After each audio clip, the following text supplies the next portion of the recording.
नमस्कार, आप देख रहे हैं खबरदार और मैं हूं श्वेता सिंह। हम सबसे पहले खबरों को खबरदार के लेंस से देखते हैं और आपको बताते हैं कि क्या क्या आज खबरदार में हम खास आपके लिए लेकर आए हैं। सबसे पहले तो हम आपको बता दें कि हम चीन के हिसाब से, चीन के लिहाज से एलएसी पर क्या चल रहा है उस हिसाब से आपको तमाम जानकारियां देंगे, क्योंकि एलएसी पर इतना साफ हो चुका है कि चीन एक चक्रव्यूह में वहां पर फंसता हुआ नजर आ रहा है। और इसका सबसे बड़ा कारण यह है कि भारत ने वहां पर बहुत ही रणनीतिक तौर पर कदम अपने उठाए हैं। इसके साथ ही हम आपको बताएं कि एलएसी पर चीन का प्लान सफल होने का कोई चांस नहीं है। भारत आक्रमण के मोड में है। आज भारत के सेना प्रमुख एमएम नरवणे लद्दाख पहुंचे, वहां तैयारियों का जायजा लिया जा रहा है। भारत ने पिछले 4 दिन में चीन की सेना को लद्दाख में सामरिक रूप से कमजोर कर दिया है। इसीलिए अब लद्दाख की पहाड़ियों में चारों तरफ चीन की चिंता के हॉटस्पॉट दिख रहे हैं। चीन की इस हालत को देखकर आपको खुशी होगी। अच्छी खबर यह है कि चीन सोचता था लद्दाख में वो कुछ भी करता रहेगा, भारत कोई जवाब नहीं देगा, लेकिन हुआ एकदम उल्टा। हम आपको बताएंगे कि भारत के चक्रव्यूह में चीन कैसे बुरी तरह फंस गया। अच्छी खबर यह भी है कि चीन के लद्दाख वाले मास्टर प्लान को फेल करने के लिए भारत की हवाई तैयारी दुरुस्त है और इन हवाई तेवरों से जिनपिंग डिप्रेशन में है। लद्दाख की ऊंचाई पर भारत की थल सेना और वायु सेना की जुगलबंदी चीन को समझ में नहीं आ रही है। कल चीन पर भारत ने तीसरी डिजिटल स्ट्राइक की थी। पबजी सहित 118 ऐप्स को बैन किया था। अब इसके कूटनीतिक नतीजे भी सामने आ रहे हैं। भारत की ऐप डिप्लोमेसी कैसे पूरी दुनिया में मशहूर हो गई है और क्यों इसे चीन को जवाब देने का मनपसंद तरीका माना जा रहा है, ये आपको थोड़ी देर में समझ में आ जाएगा। और आपके लिए काम की खबर यह है कि भारत के स्वदेशी वैक्सीन कोवैक्सीन के फेज 3 ट्रायल शुरू हो गए। इस वैक्सीन का कोई साइड इफेक्ट सामने नहीं आया है। Indian council of medical research यानी आईसीएमआर भी कोविड-19 वैक्सीन को कम से कम समय में उपलब्ध कराने के लिए बड़ा प्लान बना रही है। भारत में 38.5 लाख से अधिक कोरोना केस आ चुके हैं। एक्टिव केस 8 लाख से ज्यादा हैं और 67,000 से ज्यादा लोगों की मौत हो चुकी है। सबसे पहले बात एलएसी की। भारत ने एलएसी पर चीन को पीछे हटने के लिए 4 महीने दिए, लेकिन चीन ने अपनी बातों और वादों में ईमानदारी नहीं, वही पुरानी धोखेबाजी दिखाई। इसीलिए अब चीन के लिए डिस्काउंट वाला सीजन खत्म हो गया। सीमा पर भारत अब चीन को कोई चांस नहीं देगा। यह बात आज सेना प्रमुख के लद्दाख दौरे से भी साफ हो गई है। भारत ने पिछले 4 दिन में चीन की सेना को लद्दाख में सामरिक तौर पर कमजोर कर दिया है। चीन इसका बदला लेने के बारे में जरूर सोच रहा होगा, लेकिन चीन के हर प्लान के खिलाफ भारत की पूरी तैयारी है। चीन की सोच अब जहां शुरू होती है, वहां से भारत का एक्शन शुरू हो जाता है।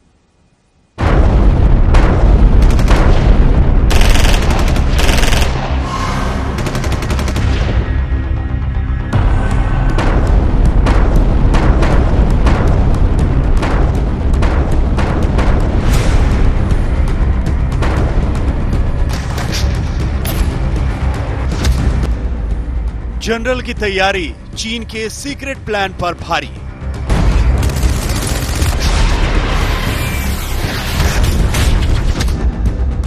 बौखलाए चीन को बेबस बना देने वाला दमखम।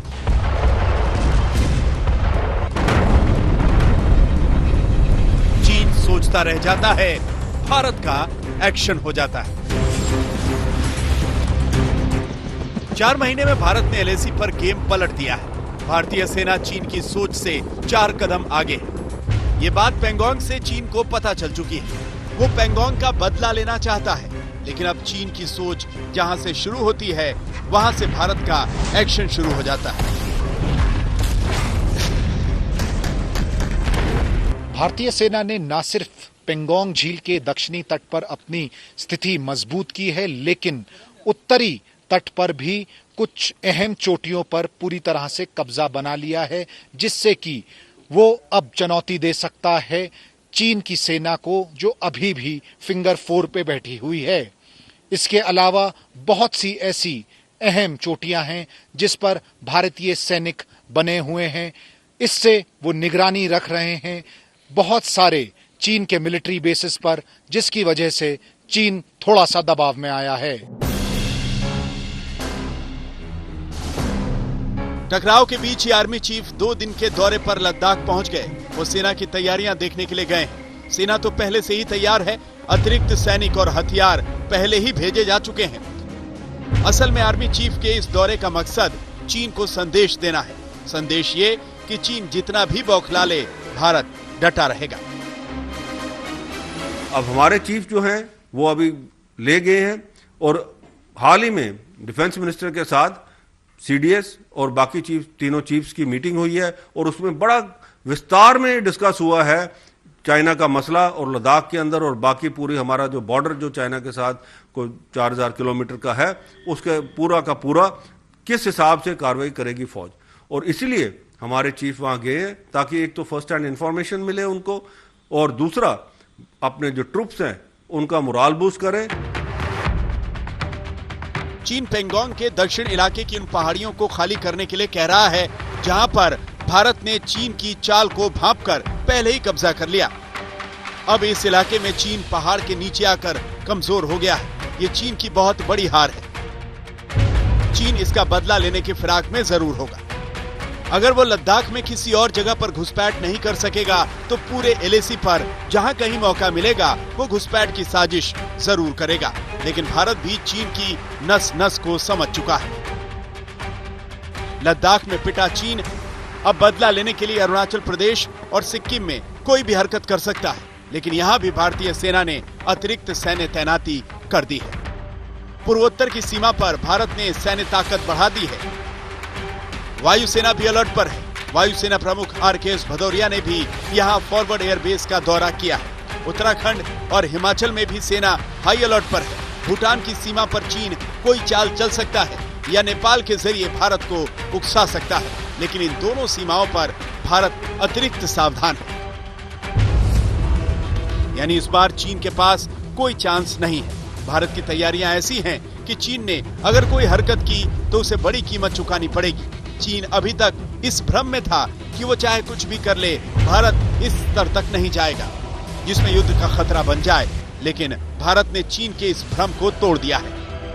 चाइना का कोई भी जो मिस एडवेंचर होगा उसको इफेक्टिवली डील किया जाएगा।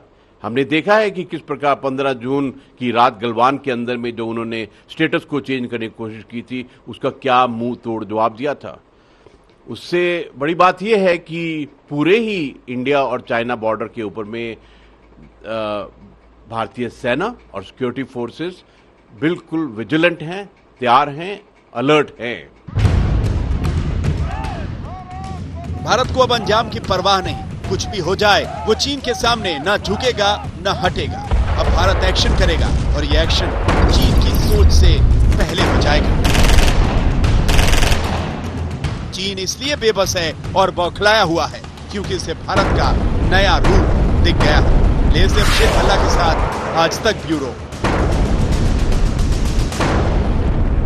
भारत ने चीन को बेबस कर दिया है, लेकिन चीन चुप बैठने वाला भी नहीं है। वो अगर खुद कुछ नहीं कर पाएगा तो दूसरे देशों के जरिए भारत से बदला लेने की साजिश करेगा। वो नेपाल को एक बार फिर आगे कर सकता है, इसे भी भारत समझता है। क्योंकि आज ही ये खबर आई है कि नेपाल के प्रधानमंत्री केपी शर्मा ओली ने अपनी सेना को लिपुलेख में भारतीय सेना पर नजर रखने को कहा है। भारत के लिए सावधान रहने वाला एक और मोर्चा पाकिस्तान का है। आज chief of defence staff general Bipin Rawat ने पाकिस्तान पर बड़ी बात की है। उन्होंने कहा है कि भारत और चीन के मौजूदा टकराव में पाकिस्तान फायदा उठा सकता है, लेकिन पाकिस्तान को किसी भ्रम में नहीं रहना चाहिए। Pakistan could take advantage of that and create some trouble for us on the northern borders, and therefore we have taken adequate precautions to ensure that any such misadventure by Pakistan is thwarted and they are not able to succeed in their mission, but in fact they may suffer heavy losses should they attempt any misadventure.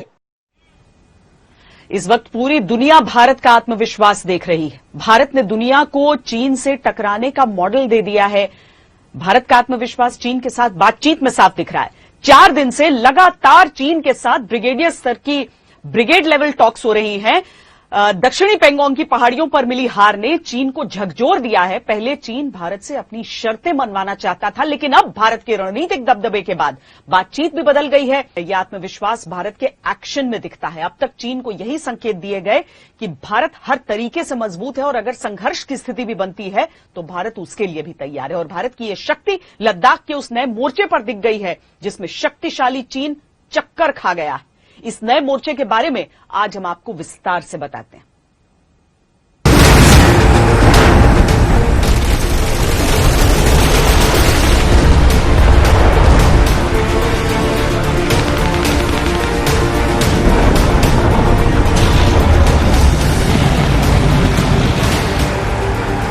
इस नक्शे को ध्यान से देखिए और समझिए कि इस वक्त भारत और चीन की सेना के बीच एलएसी पर कहां टकराव है।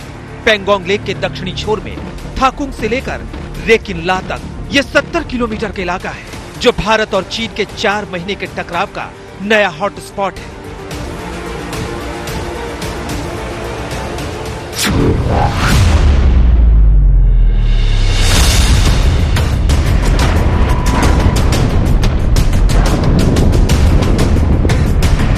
इस इलाके में स्थितियां विस्फोटक हैं। ये बात हम इसलिए कह रहे हैं क्योंकि दोनों देशों के सैनिक यहां पर टकराव वाली कई जगहों पर एक दूसरे की फायरिंग रेंज में हैं।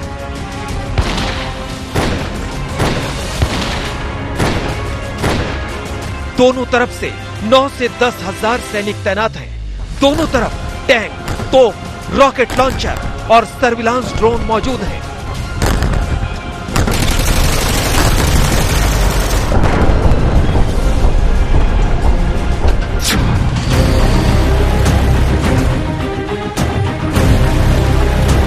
चीन की परेशानी यह है कि इस पूरे इलाके में भारत ने ब्लैक टॉप सहित उन अहम चोटियों पर सैन्य तैनाती कर दी है, जिससे चीन की हर हरकत पर अब भारतीय सेना की नजर है। इसमें कई चोटियां 15-15 हजार फीट ऊंची है और यहां पर कब्जा सामरिक तौर पर मजबूती देता है।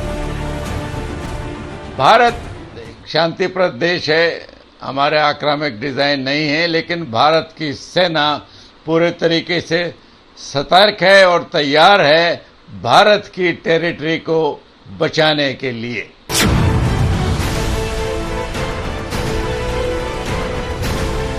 ये वो पहाड़ है जहां 58 साल से ना तो भारत और ना ही चीन ने सैन्य तैनाती की।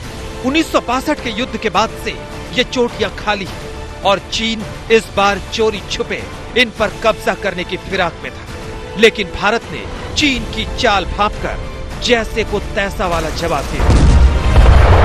जीत लेगी दिल्ली आज तक। कहते हैं पहाड़ी इलाकों में युद्ध की बाजी उसके कंट्रोल में होती है जिसका पहाड़ों की चोटियों पर कब्जा होता है। लद्दाख में चीन इसी की कोशिश कर रहा है, लेकिन 29 अगस्त की घटना के बाद एलएसी पर भारतीय सेना ने पहाड़ों की चोटियों पर एक ऐसा चक्रव्यूह रच दिया है जिसमें चीन फंस चुका है और हम इसी चक्रव्यूह को डिकोड करेंगे। चीन के खिलाफ चक्रव्यूह की रचना करते हुए भारतीय सेना ने पेंगोंग झील और आसपास के इलाके में T-90 टैंकों की 2 रेजिमेंट्स तैनात कर दी हैं। जानकारी के अनुसार थाकुंग से रोचिनला तक हेलमेट टॉप, गुरुंग हिल और मगर हिल में भारतीय सेना ने चोटियों को अपने कब्जे में ले लिया है। पेंगोंग झील के उत्तरी छोर पर फिंगर 4 के आसपास की ऊंचाई वाली पहाड़ियों पर भी भारतीय सेना ने निगरानी पोस्ट का निर्माण किया है। यानी पेंगोंग झील के किनारे एलएसी पर चीन की सैनिक चौकियां अब भारत के चक्रव्यूह में घिर चुकी हैं और वो अब सीधे भारत की फायरिंग की रेंज में है। भारतीय सेना का यह चक्रव्यूह इतना मजबूत है कि चीन की कोई भी हरकत अब भारतीय सेना की नजरों से बच नहीं सकेगी। आसान शब्दों में कहें तो अब चीन भारतीय जमीन पर छोटी सी हरकत की भी बहुत बड़ी कीमत चुकाएगा।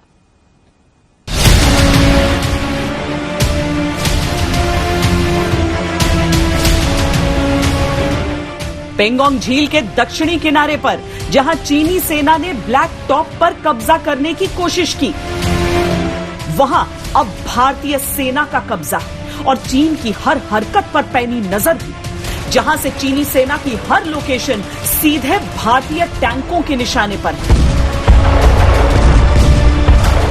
लेकिन जैसा कि हम आपको पहले भी बता चुके हैं, 29 अगस्त को चीन के दुस्साहस के बाद भारतीय सेना के एक्शन सिर्फ पेंगोंग के दक्षिणी किनारे तक ही सीमित नहीं है।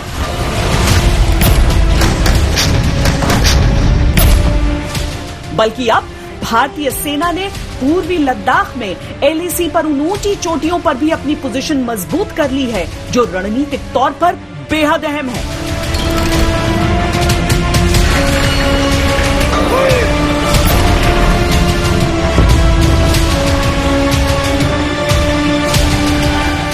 लाइन ऑफ एक्चुअल कंट्रोल पर जिस इलाके में हमारे सैनिक इस समय मुस्तैद है, बहुत ही दुर्गम इलाका है, बहुत विषम वहां की परिस्थितियां होती हैं। चूंकि जो पहाड़ होते हैं वहां पर एक तो ऊंची चोटियों पर बर्फ पड़े हुए, जो नदियां हैं उनका पानी बिल्कुल बर्फ सा ठंडा और पेड़ पौधों के नाम पर कुछ भी नहीं। जून में गलवान घाटी की हिंसक झड़प के बावजूद चीन ने 29 अगस्त को दोबारा उकसावे की कार्रवाई की, जो उसकी बौखलाहट का नतीजा थी। लेकिन ऐसा करके उसने अपने ही पैर पर कुल्हाड़ी मार ली है। पेंगोंग झील के दक्षिणी किनारे पर तो भारतीय सेना ठीक चीनी सेना के सामने डट ही चुकी है। अब भारतीय सेना ने पेंगोंग झील के पूर्व में फिंगर एरिया में अपनी तैनाती बढ़ा दी है। हॉट स्प्रिंग का एरिया हो या दौलत बेग ओल्डी, जहां चीनी सेना कभी सैन्य चौकियां बनाकर तो कभी भारतीय सेना को पेट्रोलिंग से रोककर उकसावे वाली कार्रवाई करती है। इन सभी इलाकों में भारतीय सेना अब मजबूत स्थिति में है।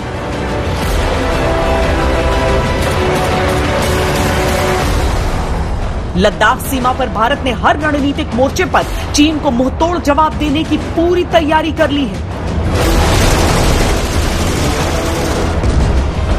फिर चाहे बात टैंक और गोला बारूद की हो या चीन के ठीक सामने सैनिकों की तैनाती की। लद्दाख में एलएसी पर T-90 टैंकों को तैनात किया जा चुका है। चुशूल के स्पंगुर पास में T-90 टैंक की रेजिमेंट एक आदेश पर चीन के इरादों पर गोले बरसाने के लिए तैयार है। रेजांगला और रिकिनला समेत एलएसी पर ऐसी चोटियों पर भी भारतीय सैनिक डट चुके हैं, जहां आमतौर पर दोनों देशों की सेनाएं तैनात नहीं होती थी और जहां चीन अपना दावा जताता है। मतलब साफ है, अब चीन को ही तय करना है कि उसे शांति चाहिए या युद्ध, और जल्द से जल्द तय करना है। The Indian side is firmly committed to resolving all outstanding issues through peaceful dialogue. We therefore strongly urge the Chinese side to sincerely engage the Indian side with the objective of expeditiously restoring the peace and tranquility in the border areas through complete disengagement and de-escalation in accordance with the bilateral agreements and protocols. Bharat अब और ज्यादा चीन की बातों में नहीं आएगा, इसीलिए भारत ने चीन को अब उसी की भाषा में जवाब देने की तैयारी कर ली है।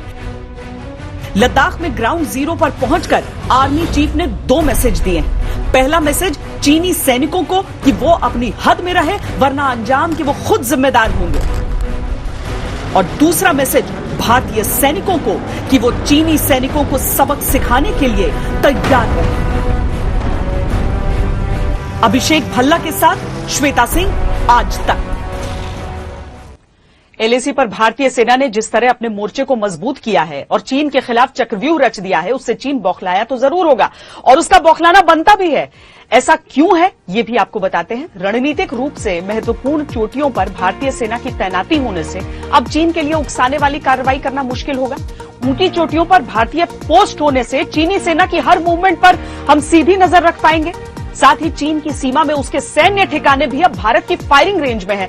भारतीय इलाके में चीन अगर कोई सैन्य ठिकाना या कैंप बनाने की कोशिश करेगा, तुरंत इसका पता चल जाएगा। और सबसे बड़ी बात, भारतीय सैनिक अब ऐसी पोजीशन में है जिससे चीनी सेना के खिलाफ एक्शन के लिए बेहतर रणनीति बनाने में मदद मिलेगी। लद्दाख में एलएसी पर भारतीय सेना ने जिस तरह से चीन के खिलाफ चक्रव्यूह बनाया है, उसमें पहाड़ों की चोटियों पर सैनिकों की मोर्चाबंदी से लेकर आसमानी मोर्चाबंदी को भी भारत ने कैसे मजबूत किया है, हमारी अगली रिपोर्ट इसी पर आधारित है।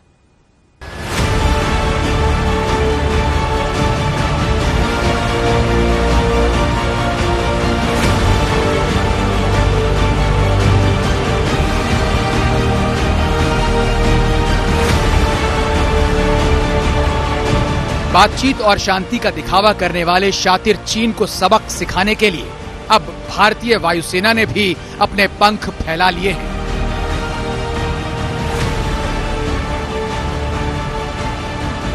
Sukhoi 30, MiG-29, Mirage 2000। चीन के किसी भी दुस्साहस का जवाब देने के लिए भारतीय वायुसेना ने अपने अग्रिम एयर बेसिस पर अपने लड़ाकू बेड़े तैनात कर दिए हैं। मैं जानता हूं दुश्मन भी कम नहीं, लेकिन हमारी तरह हथेली पे जान थोड़ी है। किसी भी देश की सेना की पहचान उसकी हथियारों से ज्यादा उसके सैनिकों से होती है। भारतीय वायुसेना पर अगर पूरा देश नाज करता है तो उसकी वजह भी यही है।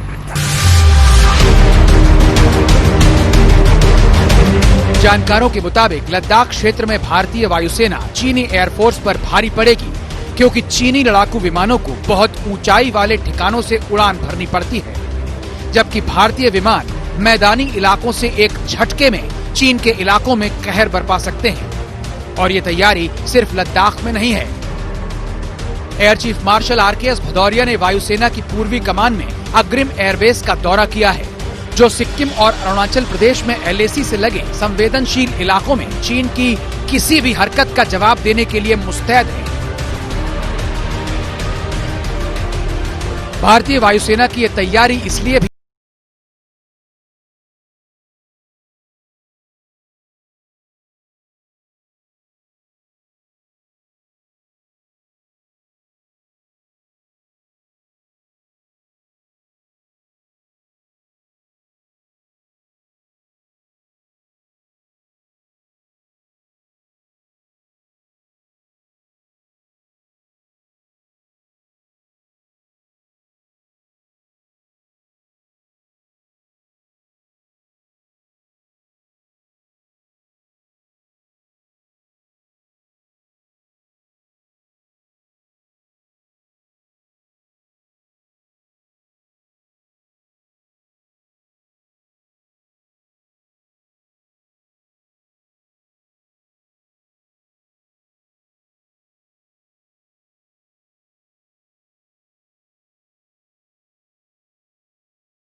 बनाएगा।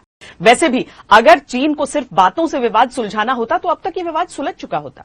5 दौर की लेफ्टिनेंट जनरल स्तर की बातचीत के बाद भी चीन पीछे हटने के लिए तैयार ही नहीं है। इसीलिए अब भारतीय सेना ने चीन को उसी की भाषा में जवाब देने और पीछे ढकेलने की तैयारी शुरू कर दी है। LAC पर चीन को घेरने के लिए भारत का सैन्य चक्रव्यूह इसकी शुरुआत भर है। LAC पर अब सब कुछ बदला है। सरकार ने सेना को खुली छूट दे दी है। इसका असर अब जमीन पर दिख भी रहा है। पूरे LAC पर सेना ने दबदबा बना लिया है। ऊंचाइयों वाले पोजीशन पर सेना का कब्जा है और अब वो देप्सांग से लेकर दक्षिण पेंगोंग तक के इलाके में मजबूत स्थिति में है। इस रिपोर्ट में आप जमीन की असली हकीकत से वाकिफ होंगे। पहले और अब क्या फर्क आया है, सेना की नई रणनीति कैसे चीन को हैरान कर रही है और परेशान भी।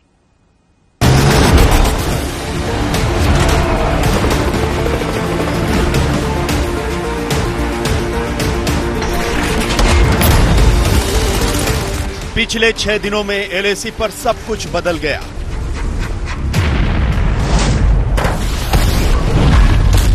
सेना का पूरा एक्शन प्लान,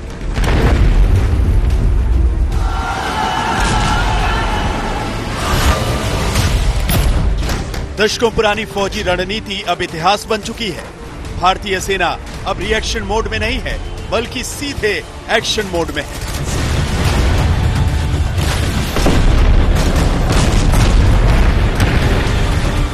चीन के साथ 4 महीने लंबे फेस ऑफ के बाद भारतीय सेना ने अपनी रणनीति एकदम बदल दी। अब नो फर्स्ट मूव की जगह पेंगोंग में सेना ने पहाड़ियों की चोटियों पर कब्जा जमाकर चीन को हैरान कर दिया है।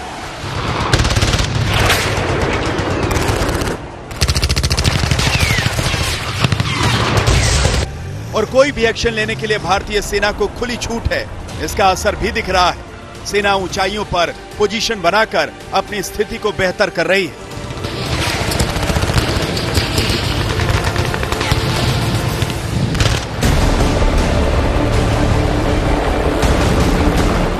उनतीस सितंबर 2016 का दिन सेना और देश के लिए खास महत्व रखता है। हर भारतीय अपने जहन में इस तारीख को जिंदा रखना चाहेगा, क्योंकि इसी दिन सेना ने पाकिस्तान के कब्जे वाले कश्मीर में घुसकर सर्जिकल स्ट्राइक की थी और आतंकियों का सफाया कर दिया था।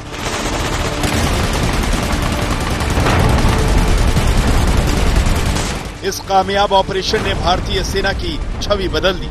अब हम सिर्फ बचाव नहीं करते, बल्कि घुसकर मारते भी हैं।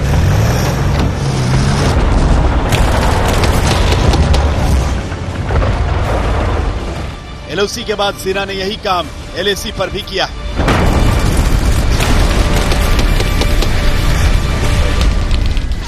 दिल्ली से मिली हरी झंडी के बाद भारतीय सेना एक्शन में है। जवानों में जोश है, पैंगोंग फिंगर एरिया से लेकर hot springs, Daulat Beg Oldi, चुमर, dam चौक तक तमाम पोस्ट पर सेना मजबूत हालत में है और चाइना बहुत हैरत में है। भारतीय सेना के एक्शन के मूड से चाइना परेशान है। पूरे एलएसी पर सेना एक्शन में है। हर पोस्ट, हर इलाके पर दबदबा कायम है। भारतीय सेना अपने 20 साथियों की शहादत का बदला लेना चाहती है।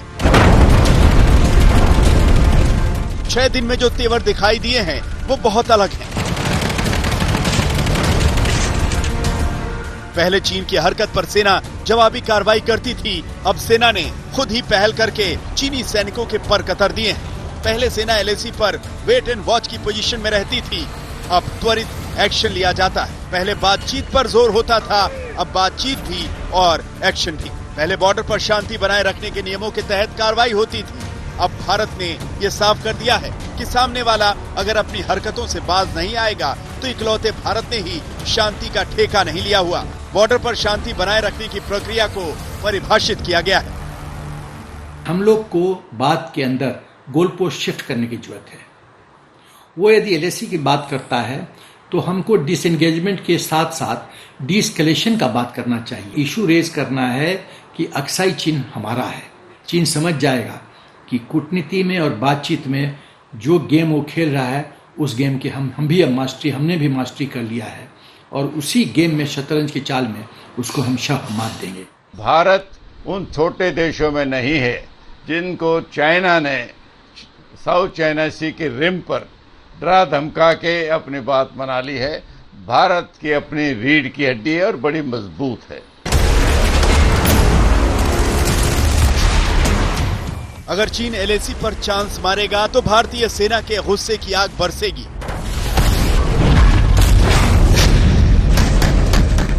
चार महीने से एलएसी पर भारत के जो तेवर हैं, उसको देखकर जिनपिंग और उनकी सेना को ये बात समझ में आ गई होगी। शिवरूर के साथ अभिषेक भल्ला, आज तक।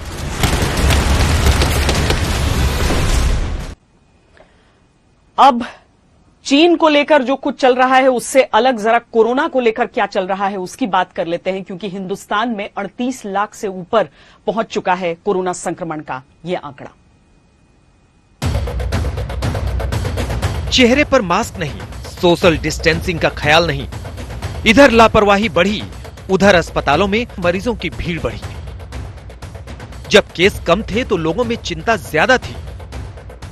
लॉकडाउन था, तरह तरह की पाबंदी थी और अब जब 24 घंटे में कोरोना वायरस संक्रमण के 83,883 नए मामले सामने आ रहे हैं तो लोगों में चिंता कम है। यहाँ ये बताना भी जरूरी है कि चीन में कोरोना से कुल संक्रमित 85,000 ही, यानी कोरोना के जितने मामले बढ़ रहे हैं उतना ही लोगों में अब डर भी कम हो गया है। पिछले 5 दिन के आंकड़ों को ध्यान से देखिए। 24 घंटे में पॉजिटिव होने वालों की संख्या लगातार बढ़ रही है। 3 सितंबर यानी आज 83,000 से ज्यादा कोरोना संक्रमित हुए हैं। 2 सितंबर को 78,357 केस सामने आए। 1 सितंबर को 69,921 सामने आए। 31 अगस्त को 78,551 और 30 अगस्त को 78,761 कोरोना पॉजिटिव हुए हैं। आज भारत में कुल कोरोना पॉजिटिव की संख्या 38,53,000 से ज्यादा है। इसमें से 29,70,000 ठीक हो गए हैं, जबकि 8,15,000 से ज्यादा एक्टिव केस हैं। लोग रिकवर तो हो रहे हैं, लेकिन हर रोज नए मरीजों का रिकॉर्ड टूट रहा है। देश के 62% एक्टिव केस सिर्फ 5 राज्यों से हैं: उत्तर प्रदेश, महाराष्ट्र, तमिलनाडु, कर्नाटक और आंध्र प्रदेश। राजधानी दिल्ली की बात करें तो आज 2,737 कोरोना पॉजिटिव के मामले सामने आए हैं। जहां टेस्ट बढ़ रहे हैं, वहां कंटेनमेंट जोन की संख्या भी बढ़ रही है। दिल्ली में केसेस बढ़ रहे हैं, 2,500 तक पहुंच गए हैं, कम से कम डबल भी हो गए हैं। क्या ये पहली वेव है जो नई जगह पे आ रही है कि सेकेंड वेव है? But definitely nothing to worry, क्योंकि अभी भी जो हमारी मोर्टेलिटी रेट है वो हमारे कंट्रोल में है। जैसे दिल्ली को खोला जा रहा है, दिल्ली में एक बार फिर कोरोना के केसेस जो हैं वो बढ़ते ही जा रहे हैं। 2500 से ज्यादा केस पिछले 24 घंटे में रिपोर्ट हुए, जो 4 जुलाई के बाद दिल्ली में कोरोना के सबसे ज्यादा केसेस हैं। इसी को देखते हुए all India institute of medical sciences का जो यहाँ पर रूटीन ओपीडी के बाद जो जनरल और प्राइवेट वार्ड्स में एडमिशन होता है लोगों का, उसको 2 हफ्ते के लिए रोक दिया गया है। पहले कोरोना के शिकार थोड़े दूर थे, लेकिन अब कोरोना हर व्यक्ति के पड़ोस तक आ गया है, दफ्तर में आ गया है। जान पहचान वाले भी कोरोना से संक्रमित हो रहे हैं। पुणे जिले में अब 1,82,000 कोरोना केस हैं। आज पुणे शहर में कोरोना के 15,000 एक्टिव केस हैं। मरीज और उनके परिवार सरकार और जिला प्रशासन पर लापरवाही का आरोप लगा रहे हैं। अस्पतालों की हालत की पोल खोल रहे हैं। ये कोविड सेंटर 4 दिन पहले ये खुला हो गया, बहुत बड़ा गाजा बाजा करके ये चालू हो गया। उसके बाद अंदर आईसीयू नहीं, ऑक्सीजन की सुविधा नहीं, अंदर कौन सा भी दवा नहीं है, लेकिन उन्होंने जबरदस्ती से पेशेंट को एडमिट करके रखा है। अंदर गए तो पीएमसी के डॉक्टर नहीं है, अंदर नहाने का बंदोबस्त नहीं है, टॉयलेट के लिए ठीक नहीं है, खाने पीने का चीज भी नहीं है। पुणे का वाघोली गांव जिले में सबसे प्रभावित गांवों में से एक है, जहां हर रोज औसतन 30-35 केस सामने आ रहे हैं। गुरुग्राम में आज एनएसजी के 18 कमांडो कोरोना संक्रमित हुए हैं। गुरुग्राम के ही जेल में 80 कैदी कोरोना के शिकार हो गए हैं। सोनीपत के मशहूर सुखदेव ढाबे के 65 कर्मचारी कोरोना पॉजिटिव मिले हैं। हरियाणा, यूपी, दिल्ली, पंजाब, हिमाचल और जम्मू कश्मीर के हजारों लोग हर रोज इस ढाबे पर खाना खाने आते हैं। बीजेपी सांसद रीता बहुगुणा जोशी भी कोरोना पॉजिटिव हैं। उन्हें लखनऊ के पीजीआई में भर्ती कराया गया है। रक्षा मंत्री राजनाथ सिंह के बेटे पंकज सिंह कोरोना पॉजिटिव हैं। गृह मंत्री अमित शाह कोरोना को हराकर स्वस्थ हो चुके हैं। मध्य प्रदेश के मुख्यमंत्री शिवराज सिंह चौहान ठीक हो गए हैं। कर्नाटक के सीएम येदियुरप्पा ने कोरोना को मात दी है। महाराष्ट्र के उद्धव ठाकरे की कैबिनेट में 6 मंत्री कोरोना से संक्रमित हुए और इलाज के बाद ठीक भी हुए हैं। यानी देश में केस बढ़ रहे हैं तो रिकवरी भी हो रही है। कोरोना से रिकवर होने वालों की संख्या एक्टिव मामलों से 3.5 गुना ज्यादा है। देश में 29,70,000 से अधिक कोरोना मरीज रिकवर हो चुके हैं। बीते 24 घंटों में 11 लाख से ज्यादा कोरोना टेस्ट किए गए हैं। अब तक कुल मिलाकर 4.5 करोड़ से ज्यादा टेस्ट हो चुके हैं। कोरोना के बढ़ते मामलों को देखें तो उसको देखने का नजरिया 2 है। पहला ये कि टेस्टिंग बढ़ी है, इसीलिए कोरोना के मामले भी बढ़ रहे हैं। लेकिन वहीं दूसरी तरफ चिंता की बात यह है कि साथ ही कंटेनमेंट जोन भी बढ़ गए हैं, यानी नए इलाकों में कोरोना फैल रहा है। कोरोना संक्रमण के मामले में अमेरिका पहले पायदान पर है, ब्राजील दूसरे और भारत तीसरे पायदान पर है। लेकिन चिंता की बात यह है कि अब हर रोज भारत में कोरोना के मरीजों की संख्या बढ़ रही है। देश में अब तक 67,376 लोगों की कोरोना से मौत भी हो गई है। ये आंकड़ा आबादी के लिहाज से छोटा लगेगा, लेकिन ये डराता भी है। पुणे से पंकज खेलकर और कुमार कुणाल के साथ अंकित त्यागी, दिल्ली, आज तक। कोरोना से जुड़ी अच्छी खबर यह है कि भारत के स्वदेशी वैक्सीन कोवैक्सीन के फेज 3 के ट्रायल शुरू हो गए हैं। इस वैक्सीन का कोई साइड इफेक्ट सामने नहीं आया है। Indian council of medical research यानी आईसीएमआर भी कोविड-19 वैक्सीन को कम से कम समय में उपलब्ध कराने के लिए बड़ा प्लान बना रही है। डब्ल्यूएचओ के अनुसार अब 9 वैक्सीन फेज 3 ट्रायल्स के दौर तक पहुंच चुके हैं। इसके अलावा करीब 24 वैक्सीन फेज 1 और फेज 2 के ट्रायल्स में हैं। और अब आज की एक ट्रेंडिंग खबर, बॉलीवुड की अभिनेत्री कंगना रनौत ने शिवसेना नेता संजय राउत पर बड़ा आरोप लगाकर सनसनी फैला दी। उन्होंने कहा कि मुझे संजय राउत ने मुंबई न आने की धमकी दी है। कंगना रनौत ने यहां तक कह दिया कि मुझे मुंबई पीओके जैसी लग रही है। कंगना रनौत का यह बयान ऐसे समय में आया है जब सुशांत सिंह राजपूत मामले को लेकर उन्होंने पहले से ही मुंबई पुलिस और उद्धव सरकार के खिलाफ मोर्चा खोला हुआ है। मुंबई में पीओके जैसा महसूस करने वाली कंगना रनौत के बयान ने कैसे नई राजनीतिक जंग छेड़ दी है, यह भी देखिए।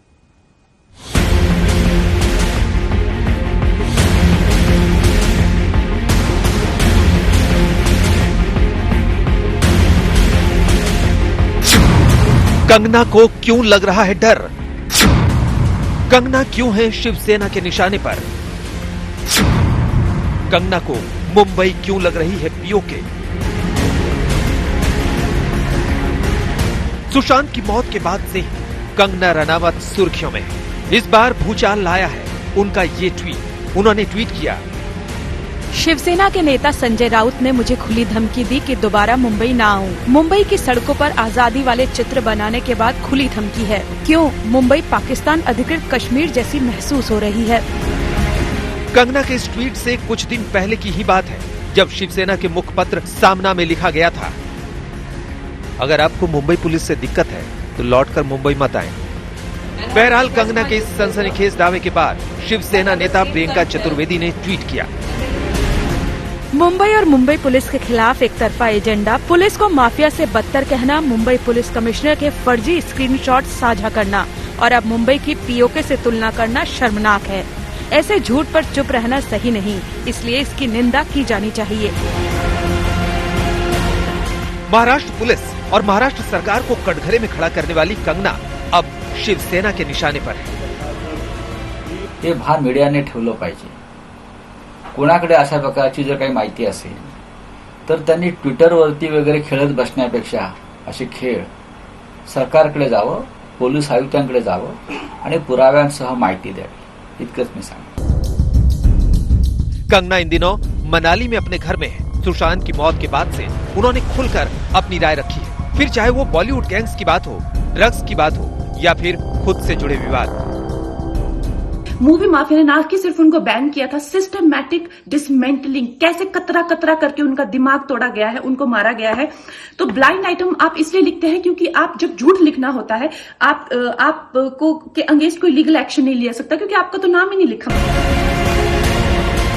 सुशांत केस के बाद से कंगना बनाम शिवसेना जंग जोरों पर है, लेकिन इस बीच बीजेपी ने भी महाराष्ट्र सरकार को आक्रामक अंदाज में घेर लिया है। वास्तव में ये धमका नहीं रहे, महाराष्ट्र की सरकार कंगना से डर रही है कि जब वो मुंह खोलेगी तो सभी के नाम देश और दुनिया के सामने उजागर होंगे और यही डर के कारण कंगना को धमकाने का प्रयास हो रहा है। पर महाराष्ट्र की सरकार कतई ये न भूले कि समूचा देश कंगना के साथ खड़ा है, कंगना अकेली नहीं है। सुशांत केस में सीबीआई की तफ्तीश अभी जारी है, लेकिन मुंबई से मनाली तक चिंगारियों से भड़की आग अभी शांत नहीं हुई है। आज तक ब्यूरो।